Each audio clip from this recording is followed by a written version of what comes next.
A'udzu billahi minasyaitonir rajim. Bismillahirrahmanirrahim. Yang kami hormati, yang kami muliakan para asatidz, para alim ulama, para kiai, para habaib, para tokoh masyarakat. Bapak Ibu jamaah yang dirahmati Allah Subhanahu wa taala. Assalamualaikum warahmatullahi wabarakatuh.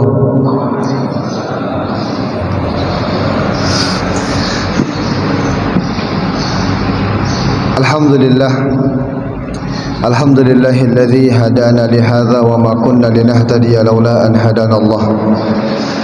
Asyhadu an la ilaha illallah wahdahu la syarika lah wa asyhadu anna Muhammadan abduhu wa rasuluhu wa safiyyuhu wa khaliluhu. Allahumma salli ala sayyidina Muhammad wa ala alihi wa ashabihi wa man tabi'ahum bi ihsanin ila yaumiddin, amma ba'd. Alhamdulillah, pagi hari ini kita masih dapat bangun kembali menunaikan salat subuh berjamaah. Ini tiada lain merupakan karunia yang terbesar dari Allah Subhanahu wa taala.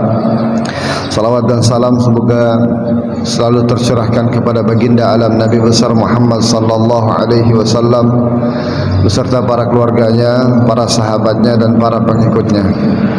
Masya Allah. Burung-burung pun pagi-pagi sudah mulai berkicau. Inilah tadi yang sempat kami renungkan satu hadis dari baginda Rasulullah sallallahu alaihi wasallam. Kata Rasul, sayadkhulul jannata aqwamun afidatuhum mislu afidatit tayr. Akan masuk surga orang-orang yang punya hati bagaikan hatinya burung. Disyarah oleh para ulama apa maksud hatinya burung, sehingga kok ada orang yang masuk surga oleh sebab dia punya hatinya macam hatinya burung. Rupanya burung ini pagi-pagi dia sambut paginya dengan kicauan. Tawakalnya kepada Allah begitu besar sehingga pagi hari dia masih bisa bercengkrama dengan keluarganya, dengan anaknya, dengan istrinya, langsung bisa berkicau dan yakin betul bahwa nanti siang pergi mencari nafkah, dapat rezeki dari Allah Subhanahu wa taala. Maka itulah yang dianggap disebut oleh Rasulullah bahwa akan ada orang yang masuk surga hatinya sama bagaikan hatinya burung, tawakalnya tinggi kepada Allah. Tidak justru pagi hari sudah memikirkan, waduh nanti makan apa siang, kerjanya nanti di mana, dapat uang atau tidak nanti siang. Atau yang dipikirkan sudah masalah dulu. Jadi pagi-pagi sudah cemberut sama istrinya, anaknya dapat cemberut juga. Itu burung rupanya dia punya tawakal yang begitu tinggi kepada Allah, sehingga kata Rasulullah, orang pun kalau tawakalnya tinggi bagaikan tawakalnya seekor burung, maka dia akan masuk surganya mudah. Sehingga ada hadis lain mengatakan bahwa umatnya Rasulullah itu ada yang masuk surga tanpa hisab. Yang kata Rasulullah 70.000 orang masuk surga tanpa hisab. Yang syaratnya humul ladzina la yarquna wa la yastariqun. Mereka orang yang tidak membaca jampi-jampi, tidak minta dijampi-jampi kepada dukun, tidak juga dia menjampi-jampinya dengan dirinya sendiri. Wala yatatayyarun, tidak juga dia menggantungkan kehidupannya itu dengan apa yang terjadi. Ada kucing mati, ya kucing mati. Tidak justru menganggap bahwasanya wah ini kucing mati di hadapan saya nih. Wah ini kucing mati karena ditabrak oleh motorku. Wah ini ada petaka yang bakal datang ini nanti siang. Tatayyur. Wa ala rabbihim yatawakkalun. Tapi intinya orang ini masuk surga bisa tanpa hisab karena tawakalnya kepada Allah begitu tinggi. Maka mudah-mudahan dengan suara bunyi suara burung yang berkicau pagi hari ini di masjid kita ini, kita dapat mengambil hikmah bahwa ada orang-orang yang masuk surga hatinya bagaikan hatinya burung. Bapak Ibu jamaah yang dirahmati Allah Subhanahu wa taala, selalu kami kebingungan mengambil tema untuk di Masjid Al-Uswah ini, karena pastinya Masjid Al-Uswah ini sudah bertahun-tahun ada kajian dan orangnya pun itu yang hadir dalam kajian ini, dan kami rasa apapun yang dibahas pada kesempatan atau apapun yang dibahas pada kajian di Masjid Al-Uswah ini sudah pernah lewat di telinga para hadirin, di telinga ibu bapak sekalian. Tapi itulah umatnya Rasulullah sallallahu alaihi wasallam yang dianjurkan oleh agama kita saling mengingatkan. Boleh jadi satu hal yang sudah kita ketahui itu belum bisa kita amalkan. Karena Allah Subhanahu wa taala mengatakan yarfa'illahu allazina amanu minkum wallazina utul ilma darajat. Orang yang beriman kepada Allah dan diangkat oleh Allah derajatnya itu orang yang senantiasa menambah keilmuannya. Utul ilma darajat. Lalu kemudian para ulama mengatakan orang diangkat oleh Allah derajatnya itu kalau seseorang itu sampai derajat seorang alim. Sedangkan seseorang dianggap alim itu kalau memiliki 3 karakteristik, 3 kriteria seseorang alim. Yang pertama, orang tersebut haus akan ilmu. Makanya ada perkataan dari para ulama itu mengatakan bahwa mazala alimun aliman ma yata'allam. Orang alim itu atau seseorang masih dianggap dia adalah orang alim selama dia masih ingin belajar. Tapi ketika seseorang memutuskan dirinya untuk berhenti belajar dan menganggap dirinya sudah alim, faqad jahul, maka sesungguhnya dia sudah bodoh bahasanya, tidak berilmu kalau berhenti belajar. Jadi karakteristik yang pertama, sifat orang yang dianggap oleh Allah adalah orang alim adalah orang yang haus akan ilmu. Sudah paham juga akan ilmu tersebut, tapi ingin senantiasa menambah pengetahuannya walaupun sedikit atau walaupun hanya mengulang-ulang kembali, haus akan ilmu. Karakter yang kedua, sifat yang kedua, seseorang dianggap alim dan diangkat derajatnya oleh Allah ketika dia mampu untuk mengamalkan ilmu yang sudah ia milikinya itu walaupun sedikit.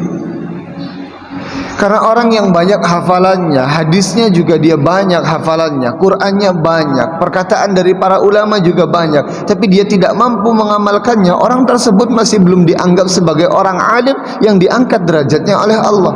Tapi ada orang yang baru mengetahui 1-2 ayat dari Al-Quran dan 1-2 hadis dari Rasulullah SAW, tapi dia mampu untuk mengamalkannya, maka itulah yang dianggap orang alim. Maka justru para sahabat dulu ketika menghafalkan Al-Quran itu lama proses penghafalan Qurannya mereka, Pak. Karena setiap 10 ayat yang mereka hafalkan, mereka tidak mau melanjutkan ke 11 ayat atau ayat yang ke-11-nya, tapi mereka mau mengamalkan yang 10 ayat tadi. Mereka pastikan terjemahannya, tafsirannya, syarahnya mereka pahami, asbabun nuzulnya mereka pahami, hukum-hukumnya mereka pahami, baru nanti mereka akan amalkan. Setelah mereka amalkan, barulah maju ke ayat yang ke-11-nya. Maka orang alim adalah orang yang haus akan ilmu, kemudian orang yang mengamalkan ilmunya walaupun sedikit, itu dianggap alim. Tapi yang ketiga, kalau belum ada pada diri kita sifat yang ketiga ini, berarti ilmu yang kita miliki belum bisa mengantarkan kita pada titel seorang alim. Apa itu? Yakhsyallah, takut akan Allah, lebih tunduk lagi kepada Allah. Semakin dipelajari ilmu, semakin banyak yang dibaca, semakin banyak yang didengarkan, semakin takut dia kepada Allah Subhanahu wa taala. Itu karakter daripada seorang alim. Haus akan ilmu, mengamalkan ilmunya dan takut kepada Allah. Makanya Rasulullah SAW sempat aneh dengan orang yang setiap hari bertambah ilmu, tapi hidayah dari Allah tidak bertambah. Aneh kepada orang yang senantiasa ilmunya ditambah, tapi rupanya dia makin jauh dari Allah Subhanahu wa taala. Kata Rasulullah SAW, "Man izdada ilman wa lam yazdad hudan." Siapa yang bertambah ilmunya tapi petunjuk dari Allah tidak bertambah, lam yazdad illa bu'dan. Tidaklah dia menambah kecuali tambah jauhnya dia dari Allah Subhanahu wa taala. Ini kan sabda Rasulullah sekaligus pertanyaan dari Rasulullah sallallahu alaihi wasallam, kok bisa ada orang yang ilmunya bertambah, hadisnya bertambah, Al-Qur'annya dia banyak memahami, tapi justru dia kok makin tersesat dengan ilmunya.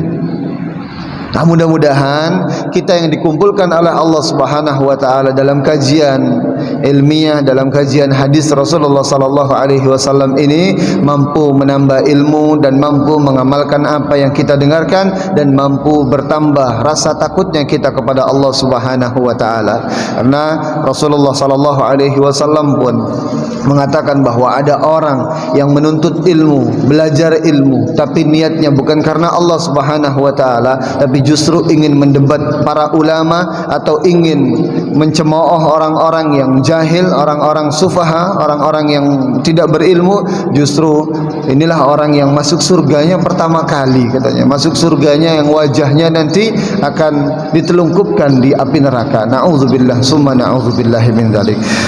Bapak Ibu jamaah yang dirahmati Allah Subhanahu wa taala, maka kita meminta kepada Allah Subhanahu wa taala agar ilmu kita dapat kita manfaatkan dalam kehidupan kita sehari-hari dan mendapatkan hidayah dari Allah Subhanahu wa taala. Bapak Ibu jamaah yang dirahmati Allah, mari kita masuk ke apa yang mau kita bahas pada kesempatan pagi hari ini. Kalau perjumpaan yang lalu bahasan kita adalah keutamaan daripada zikir pagi dan petang, dan kami rasa sudah cukup pembahasan kita pada keistimewaan dan keutamaan zikir pagi dan petang, dan mudah-mudahan apa yang sudah kita pelajari pada perjumpaan yang lalu menambah semangat kita untuk berzikir kepada Allah, mengingat Allah Subhanahu wa taala. Karena kata Rasulullah, perbedaan antara kita dengan orang mati itu ya zikirnya kita kepada Allah. Boleh jadi tubuh kita ini hidup tapi hatinya mati. Hidupnya hati itu saat hati kita masih mampu untuk berzikir, kita berzikir kepada Allah Subhanahu wa taala. Sampai ada seorang sahabat namanya Hanzalah, itu dia mengaku dan merasa kepada Sayyidina Abu Bakar As-Siddiq, nafaqa Hanzalah. Abu Bakar As-Siddiq, wahai sahabatnya Rasulullah, ini Hanzalah, kata. Hanzalah sendiri yang mengatakan, saya ini sudah munafik ini Abu Bakar, kata. Kok bisa munafik? Kenapa munafik? Iya, tadi kita duduk bersama dengan baginda Rasulullah sallallahu alaihi wasallam, diingatkan akan neraka, diingatkan akan nikmatnya surga, teringat bagaikan neraka dan surga itu berada di hadapan wajahku. Takut kepada neraka dan mengharap surga. Tapi ketika kita pulang ke rumah kita, bertemu dengan istri, bertemu dengan anak, kayaknya lupa itu apa yang dibahas oleh Rasulullah sallallahu alaihi wasallam. Ini apakah bukan tanda bahwa saya ini sebagai orang munafik, katanya. Jadi saat diingatkan dalam sebuah majelis, ingat kita dekat dengan Allah. Atau saat kita berzikir mengingat Allah, ingat kita betapa agungnya Allah Subhanahu wa taala. Tapi saat bergabung, berkumpul dengan keluarga, berkumpul dengan kawan-kawan, tertawa terbahak-bahak, lupa semuanya. Hanzalah sampai mengatakan, apakah ini tanda saya ini orang munafik, kata. Kata Sayyidina Abu Bakar, sama, saya pun demikian. Kalau sedang berada di hadapan Rasulullah, saya ingat itu surga dan neraka. Tapi ketika kita sudah jauh dari Rasulullah, bersama dengan keluarga, saya juga lupa. Saya fokus ke keluarga saya fokus dengan kesenangan duniawi. Akhirnya mereka berdua menghadap baginda Rasulullah sallallahu alaihi wasallam dan bertanya kepada Rasulullah perihal hatinya yang ingat kepada surga dan neraka saat diingatkan. Tapi rupanya ketika bertemu dengan istri dan anaknya lupa itu semuanya. Apa jawaban dari Rasulullah sallallahu alaihi wasallam? Ya itu biasa, saatan. Memang ada saatnya, katanya. Yang bagus itu ketika kita berjumpa dengan anak istri, berjumpa dengan dunia kita, tapi hati kita masih terpaut dengan zikir kita dengan Allah Subhanahu wa taala. Itu pahalanya sama, tetap pahala zikir kita kepada Allah. Nah, itulah makanya yang membedakan antara seseorang yang masih hidup dengan orang yang mati adalah hidupnya hatinya. Tanda hidup hati itu adalah mampu berzikir kepada Allah dalam setiap kesenangan dan kesulitan kita. Tanda hidupnya hati kita adalah saat kita senang dengan kebaikan, saat kita dalam kesenangan model apapun masih mampu mengingat Allah Subhanahu wa taala. Yang diingat adalah Allahu Akbar, alhamdulillah. Nah, itu pembahasan yang sudah kita lewatkan pada perjumpaan yang lalu, yaitu tentang zikir kepada Allah, mengingat senantiasa kebesaran Allah Subhanahu wa taala. Hari ini kita mau coba bahas satu tema yang barangkali tema yang paling ringan untuk kita semuanya, yaitu berbakti kepada kedua orang tua dan menyambung tali silaturahmi. Kalau Allah mengatakan wa qada rabbuka alla ta'budu illa iyyah wa bil walidaini ihsana. Allah telah menetapkan agar tidak kita mensekutukan Allah dan mengesahkan Allah Tuhan yang satu-satunya. Kemudian Allah sambungkan dengan birrul walidain, dengan berbakti kepada kedua orang tua. Dan itu juga banyak ayat-ayat yang mengatakan ada perintah Allah untuk mengesahkan, jangan mensekutukan Allah, kemudian berbakti kepada kedua orang tua. Dan yang menarik, Allah katakan imma yablughanna indakal kibara ahaduhuma aw kilahuma fala taqul lahumā uffin wa la tanharhumā wa qul lahumā qawlan karīmā. Jadi andai nanti kedua orang tua kita sudah dalam keadaan sepuh, tidak mampu, maka jangan sekali-kali kita katakan kata aduh. Yang menarik, Allah sebutkan di situ ketika orang tua kita dalam keadaan sepuh. Berarti kalau orang tua sudah dalam keadaan sepuh, kitanya pun sudah dewasa. Maka pembahasan tentang berbakti kepada kedua orang tua itu sebetulnya lebih tepat lagi ditekankan kepada kita semuanya yang sudah berumur dan orang tua kita sudah dalam keadaan sepuh, tidak mampu lagi untuk banyak bergerak. Anak kecil berbakti kepada orang tua bagus, tapi yang bagus lagi ketika orang tua macam kita mampu berbakti kepada kedua orang tua. Tapi orang tua sudah tidak mampu, saat lebih layak lagi kalau dititipkan ke panti jompo. Ini dia.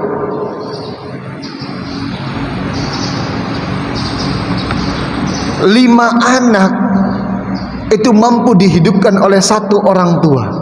Tapi satu orang tua di saat tuanya belum tentu mampu dihidupkan oleh 5 anak. Karena yang terjadi banyak kasusnya, anaknya banyak tapi Masya Allah, orang tuanya justru dititipkan ke sana kemari.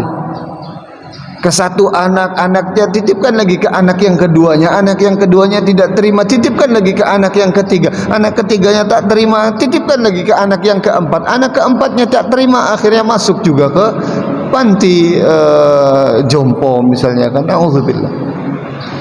Padahal saat orang tua kita dalam keadaan sepuh, kita sudah dewasa, kita sudah mapan, disitulah saatnya kita berbakti kepada kedua orang tua kita. Fala taqul lahumā uffin, jangan sekali-kali kita katakan uff kepada kedua orang tua kita.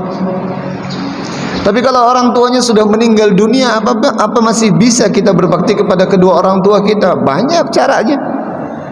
Imam An-Nawawi mengatakan paling tidak ada 4 caranya, ada 4 amalan agar kita mampu berbakti kepada kedua orang tua kita yang sudah meninggal dunia. Yang pertama, beristighfar atas nama kedua orang tua kita. Astaghfirullah li wa li walidayya. Ya Allah, aku beristighfar untukku dan untuk kedua orang tuaku. Nah, ini merupakan hadiah yang luar biasa yang kita persembahkan untuk orang tua kita yang sudah meninggal dunia. Harta yang melimpah tak dapat memberi kesenangan kepada orang tua yang sudah meninggal dunia. Pangkat jabatan tinggi yang kita miliki pun tidak dapat membuat kesenangan orang tua yang sudah meninggal dunia.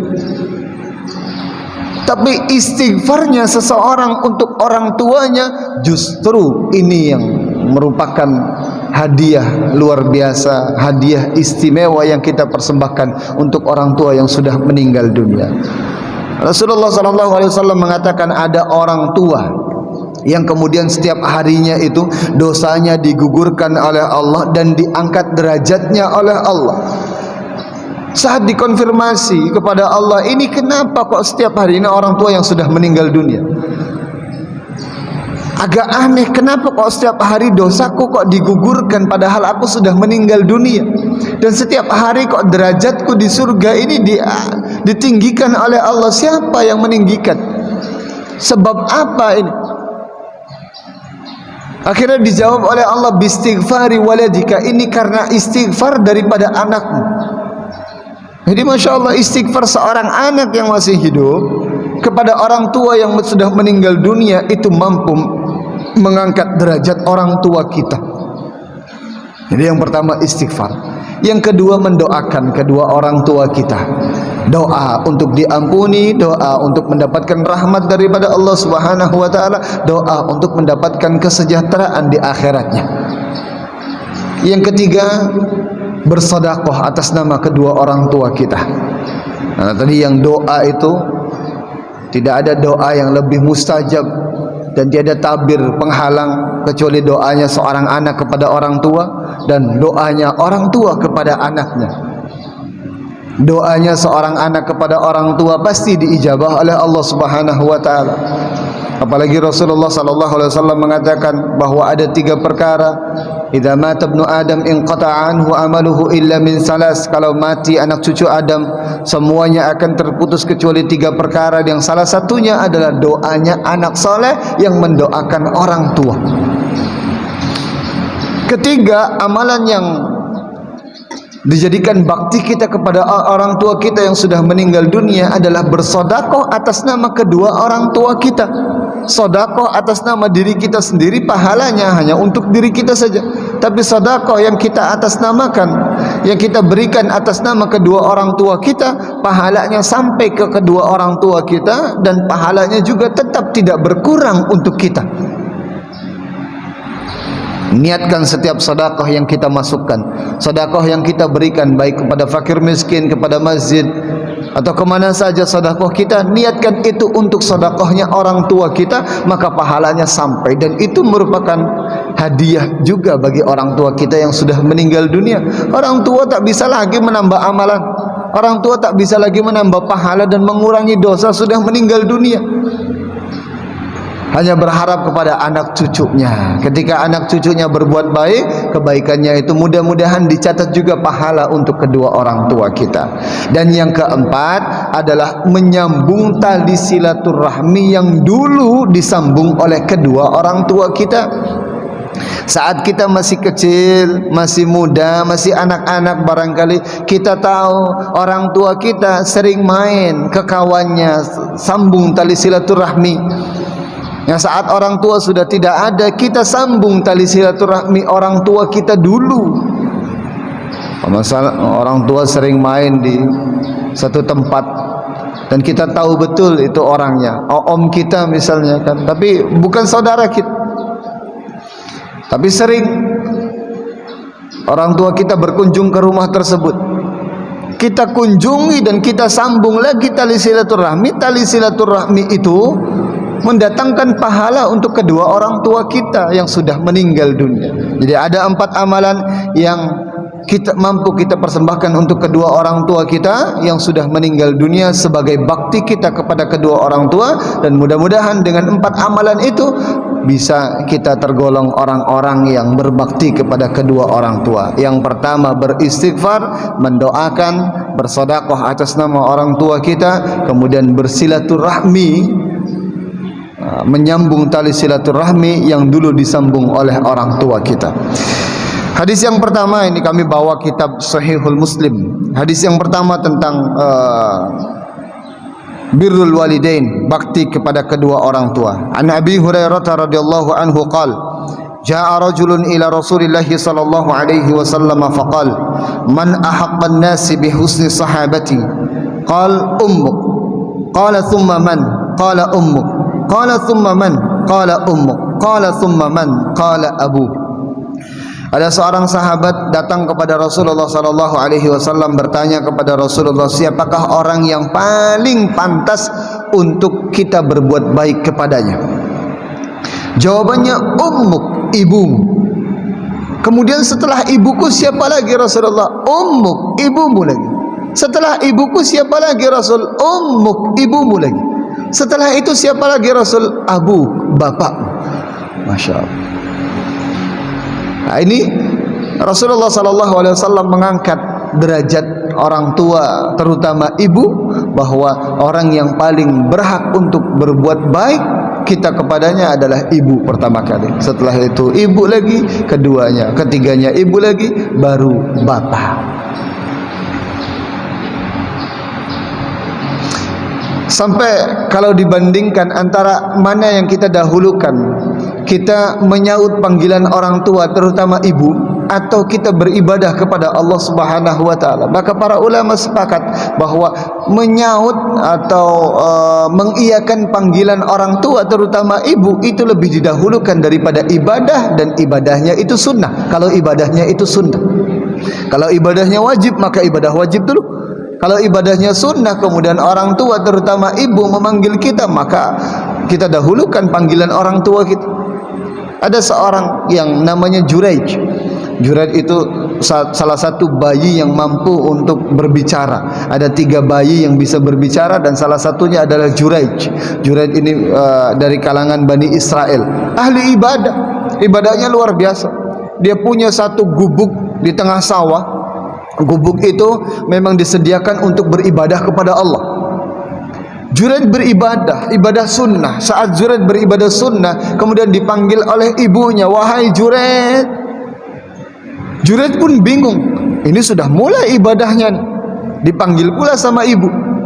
Sampai Juraij berdoa dalam ibadahnya itu, "Ya Rabb, ummi wa salati."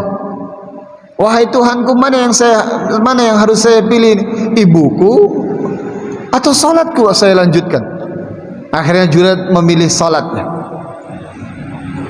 Keesokan harinya lagi ibunya memanggil saat Juraij hendak beribadah. 3 kali berturut-turut, 3 hari berturut-turut, saat Juraij hendak beribadah dan sudah masuk dalam ibadah sunnahnya itu, dipanggil oleh ibunya, dan Juraij lebih memilih salatnya, lebih memilih ibadahnya. Akhirnya ibunya mengatakan, wah, doa ibunya. Apa doanya? Allahumma la tumithu, ya Allah jangan matikan Juraij kecuali Juraij bertemu dulu dengan, mohon maaf, pelacur. Diuji, engkau uji dengan datangnya pelacur kepadanya. Allahu Akbar. Doa seorang ibu tak ada pembatas, dikabul langsung oleh Allah Subhanahu wa taala. Sudah lama Juraij masih tetap menjadi seorang ahli ibadah, sehingga pada satu kesempatan ada seorang pelacur, wanita pelacur mendatangi Juraij dan mengaku bahwasanya anak yang sedang dikandungnya ini adalah milik Juraij. Juraij yang berbuat. Orang kampung yang saat itu mengetahui bahwa Juraij ini ahli ibadah, oh semuanya sudah berbondong-bondong ingin menghancurkan gubuknya Juraij, dan akhirnya memang dihancurkan itu gubuknya Juraij, dan hampir dipukuli, diamuk oleh massa Juraij. Juraij, oh rupanya selama ini yang kita tahu bahwa engkau adalah ahli ibadah, rupanya ahli ibadahnya itu, ibadahmu itu hanya menutupi kebobrokanmu saja. Rupanya engkau berzina juga dengan seorang pelacur ini. Juraij bingung, tidak ada buktinya. Akhirnya kita tunggu nanti, ketika anak ini lahir nanti, anak ini yang akan mengatakan siapa bapaknya. Ditunggu sampai anaknya lahir. Ketika anaknya lahir, baru anaknya tadi ditekan perutnya dan ditanya oleh Juraij, disaksikan oleh para orang-orang kampung saat itu, siapa bapakmu? Dan anaknya tadi yang masih dalam keadaan bayi berkata bahwa bahwa bapakku adalah seorang penggembala kambing di sawah sana. Juraij terlepas daripada tuduhan itu. Tapi itu doa seorang ibu. Doa seorang ibu apa? Ya Allah, jangan matikan Juraij kecuali dia diuji dulu dengan seorang pelacur. Diuji juga Juraij dengan seorang pelacur. Memang ujiannya bukan ujian zina, tapi bertemunya dia dengan seorang pelacur dan ibadahnya tadi jadi pertanyaan. Juraij bertanya, ini kenapa kok demikian? Oh rupanya ada doa daripada ibunya dulu bahwa ya Allah jangan matikan Juraij kecuali dia berjumpa dulu dengan pelacur. Nah, ini tadi, maka ulama mengatakan bahwa mana yang lebih didahulukan, ibadah sunnah atau kita mendahulukan kedua orang tua kita, terutama ibu. Dan ini Juraij juga menjadi satu bukti bahwa doanya orang tua itu betul-betul mustajab. Ada hadis yang lain mengatakan bahwa ada seseorang yang minta izin kepada Rasulullah sallallahu alaihi wasallam untuk hijrah dan jihad di jalan Allah. Tapi Rasulullah justru bertanya, "Wah, orang tuamu masih hidup?" Kata orang tadi, "Iya, bal kilahuma." "Iya Rasul, bahkan dua-duanya masih hidup." Ya kalau begitu, kalau memang tujuanmu adalah mengharapkan pahala daripada Allah, pulanglah engkau berbuat baiklah kepada kedua orang tua. Maka ini Bapak Ibu jamaah yang dirahmati Allah Subhanahu wa taala, kalau kita tidak bisa berjihad dan mendapatkan pahala daripada jihad di jalan Allah, ada pahala yang menyerupai besarnya dengan pahala jihad di jalan Allah, yaitu berbakti kepada kedua orang tua kita.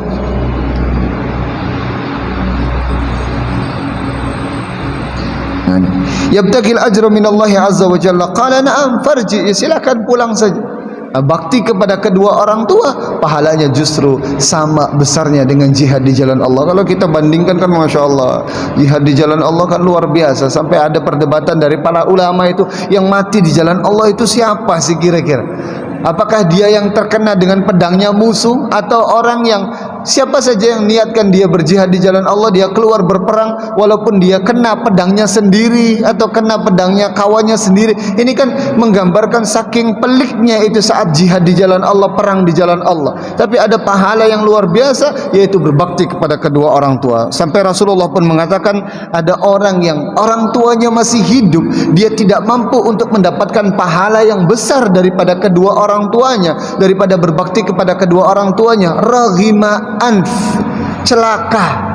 Atau raghima anf itu bahasanya raghima anf itu apa, hidungnya penuh dengan debu.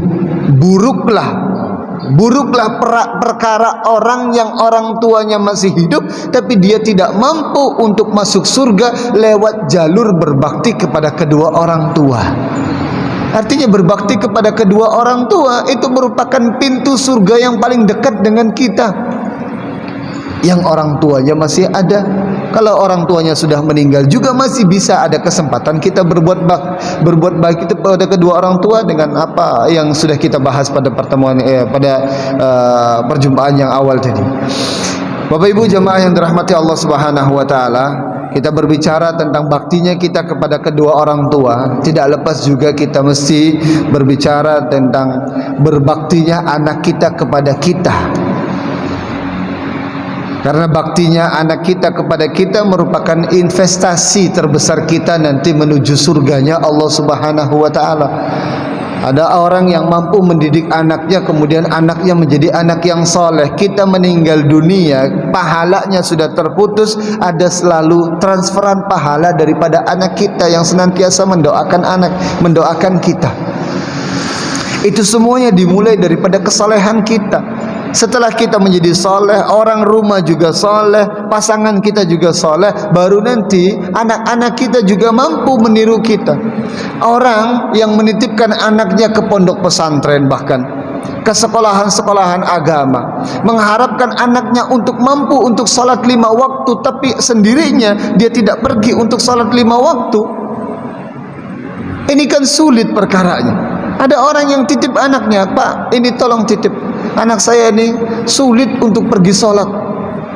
Tolong anak saya sekolah di sini agar dia bisa sholat 5 waktu." Tapi rupanya orang tuanya duduk di rumah, tidak sholat berjamaah di masjid, atau bahkan tidak sholat. Ini kan maka pendidikan yang terbaik adalah memberikan contoh, memberikan uswah, memberikan teladan kepada anak-anak kita. Makanya doa, Rabbi hablana min azwaj, Rabbana hablana min azwajina wa dzurriyyatina qurrata a'yun waj'alna lil muttaqina imama. Itu ya Allah, jadikan anak-anak kami, karuniakan anak-anak kami anak-anak yang saleh. Tapi sebelum itu juga kita berdoa agar pasangan kita menjadi saleh. Setelah pasangan saleh, baru nanti anak-anak juga bisa meniru kesolehan kita. Kalau kitanya soleh, dampak kesalehan kita itu akan dirasakan oleh anak cucu kita sampai 7 keturunan di bawah kita mengikuti kesalehan kita. Kita saleh, anak kita saleh, cucu kita saleh, semakin kesana semakin saleh, maka mudah-mudahan kita semuanya menjadi keluarga surga yang dikumpulkan oleh Allah Subhanahu wa taala ala sururin mutaqabilin. Barangkali itu yang bisa kami sampaikan pada kesempatan pagi hari ini. Sudah waktunya syuruk, tapi barangkali ada pertanyaan daripada ibu bapak, kami persilakan. Silakan Pak.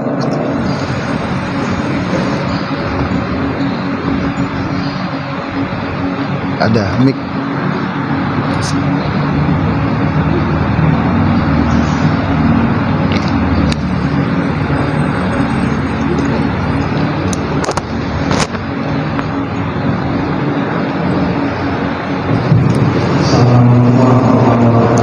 Waalaikumsalam warahmatullahi wabarakatuh. Tadi saya sampaikan bahwa beberapa orang yang mengenai aslinya untuk sangat bagus apabila doa dari anak yang soleh kepada orang tua yang sudah meninggal. Bagaimana kalau misalnya anaknya itu tidak soleh? Terus apakah termasuk orang yang merugi bagi orang tua itu menjadi anak kandung, tapi punya anak kandung? Apakah doa yang sampai baik atau apakah yang bisa menggantikan doa anak soleh itu sampai kepada orang tua yang sudah meninggal? Memiliki anak itu merupakan anugerah yang luar biasa dari Allah Subhanahu wa taala. Anaknya banyak, ujiannya juga banyak. Makanya kata Rasulullah sallallahu alaihi wasallam, ada orang yang diuji oleh Allah dengan banyak anak dan rupanya anaknya itu perempuan semuanya. Tapi Rasulullah sallallahu alaihi wasallam pun secara khusus mengatakan bahwa barang siapa yang bisa mendidik anak-anak perempuannya, banat, anak-anak perempuannya, maka anak-anak perempuannya itu ketika menjadi saleh kan kunna sitran minan nar, maka perempuan-perempuan yang bisa dididik itu, anak-anak perempuan yang bisa dididik menjadi anak yang saleh itu menjadi pembatas atau penghalang daripada api neraka. Di hadis yang lainnya juga Rasulullah mengatakan man 'ala jariyataini hatta tablugha, barang siapa yang mengasuh 2 anak perempuan sampai anaknya itu menjadi dewasa, maka anak itu menjadi dewasa. Artinya kenapa menjadi dewasa? Karena kalau sudah menjadi dewasa, sudah menjadi baligh, kemudian diserahkan kepada suaminya, maka anak itu bukan lagi tanggungan daripada kita. Hatta tablugha ana wa huwa kahataini, saya dan dia nanti di surga bagaikan 2 jari ini yang tidak terpisahkan, dekat betul dengan Rasulullah sallallahu alaihi wasallam yang mampu mendidik 2 anak perempuannya sampai soleh. Nah pertanyaannya, kalau rupanya anaknya ini tidak soleh-soleh juga, apa yang harus dilakukan? Yang penting tugas kita adalah mendidik anak kita. Urusan nanti anaknya itu menjadi baik atau tidak, lagi-lagi ada anak yang Allah jadikan sebagai adu. Inna min azwajikum wa auladikum aduwwun lakum, sesungguhnya ada di antara pasangan-pasangan kalian dan anak-anak kalian yang Allah jadikan sebagai musuh. Nabi Nuh alaihi salam kurang soleh apa? Rupanya Allah jadikan anaknya sebagai musuh daripada Nabi Nuh alaihi salam. Nabi Lut juga demikian. Maka memang ada anak yang Allah jadikan sebagai musuh untuk berbuat soleh artinya. Lalu bagaimana Ustaz? Ya kewajiban kita adalah mendidik anak kita, menasehati anak kita, mendidik anak kita semaksimal mungkin dan minta petunjuk kepada Allah Subhanahu wa taala dan doakan kepada Allah Subhanahu wa taala dan kembalikan kepada Allah, tawakal kepada Allah, karena yang merubah membolak-balikan hati adalah Allah Subhanahu wa taala. Tugas sebagai orang tua cukup mendidik, mengasuh, menasehati. Tapi rupanya kalau punya anak dan diterlantarkan anaknya menjadi anak yang tidak soleh oleh sebab orang tuanya tidak mendidiknya, tidak mengasuh anak tersebut dan tidak mengajarkan ilmu agama kepada anak tersebut, jadi anaknya anak yang nakal. Ini justru menjadi nanti ada seorang ayah yang hendak masuk surga, rupanya dia lehernya itu terbelenggu dan belenggunya itu rupanya sampai ke neraka. Saat dilihat, rupanya itu belenggu anaknya. Karena dulu dia punya anak, anaknya diterlantarkan begitu saja, tidak dididik, tidak diarahkan. Jadi tugas sebagai orang tua adalah hanya mengarahkan saja. Adapun anak kita menjadi anak yang soleh atau tidak, itu kembalikan lagi kepada Allah Subhanahu wa taala. Lalu kalau ada orang yang rupanya diberi ujian oleh Allah tidak memiliki anak, apakah masih punya kesempatan untuk mendapatkan investasi pahala yang terus mengalir walaupun sudah meninggal dunia? Makanya Rasulullah SAW mengatakan, idza mata ibnu Adam, kalau mati, kalau meninggal anak cucu Adam itu akan terputus kecuali daripada 3 perkara ini. Rasulullah memberikan 3 pilihan. Kalau tidak bisa satu, ya ada yang keduanya. Kalau tidak bisa yang kedua, ya ada yang ketiganya. Yang pertama ada sedekah jariyah. Kalau sedekah jariyah kita tak punya, uang tak punya, tak bisa nih sedekah jariyah, ya sudah, buat anak yang soleh, didik anak yang soleh. Mudah-mudahan dengan anak yang soleh ini bisa jadi investasi akhirat kita. Rupanya tidak bisa juga, tidak diberi juga sama Allah anak kita. Masih ada kesempatan yang ketiga, apa itu? Ilmu yang bermanfaat. Oh, ilmu saya tak punya juga, ini yang repot.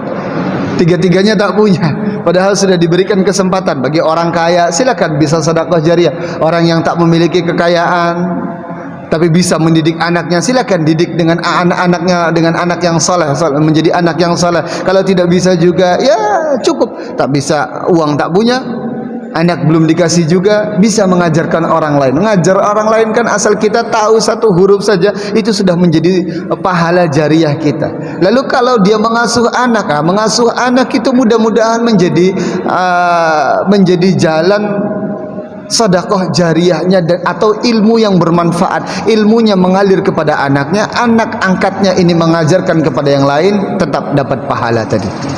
Nah itu barangkali Pak. Jadi ada 3 pilihan yang insya Allah siapapun di antara kita mampu untuk memilih 3-tiganya. Kalau 3-tiganya rupanya bisa kita lakukan semuanya, oh ini luar biasa. Banyak transferan pahala nanti. Dari jalur anak soleh, dari jalur ilmu yang bermanfaat, dari jalur sedekah jariyah pun dapat. Luar biasa kalau ini. Cukup Pak? Ada lagi Pak? Tapi doa anak angkat pun tetap sampai juga, tapi tidak semustajab daripada anak soleh, anak kandungnya itu. Tetap ada doanya orang itu, siapa saja itu luar biasa. Karena banyak anak yang tidak dilahirkan daripada rahim seseorang, tapi justru dilahirkan daripada hati seseorang. Dididik dengan baik, menjadi soleh, dan sampai juga pahalanya itu. Doanya sampai juga kepada Allah Subhanahu wa taala. Insyaallah. Sama-sama Bapak. Ada lagi Pak? Cukup? Silakan Pak.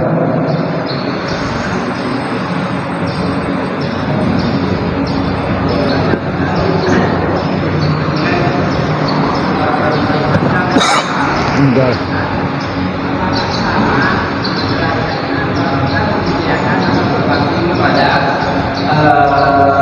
adik-beradiknya di dalam dua kita. Seperti kita berbakti pada orang tua kita sendiri. Itu ya. Waalaikumsalam warahmatullahi wabarakatuh.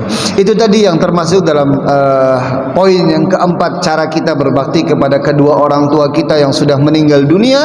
Yang keempatnya adalah kita menyambung tali silaturahmi yang dulu disambung oleh kedua orang tua kita. Punya kakak, punya abang, punya adik, kemudian kita tetap berbakti kepada mereka sebagaimana kita berbakti kepada kedua orang tua kita. Itu merupakan sambungan tali silaturahmi kedua orang tua kita. Pahala silaturahmi itu sampai kepada kedua orang tua. Baktinya kita kepada orang tua kita. Itu juga. Cukup Bapak ya. Mudah-mudahan menjadi manfaat untuk kita semuanya. Allahumma anfa'na bima 'allamtana wa 'allimna 'uluman tanfa'una wa zidna ilman nafi'an. Jazakumullahu khairan katsiran. Assalamualaikum warahmatullahi wabarakatuh.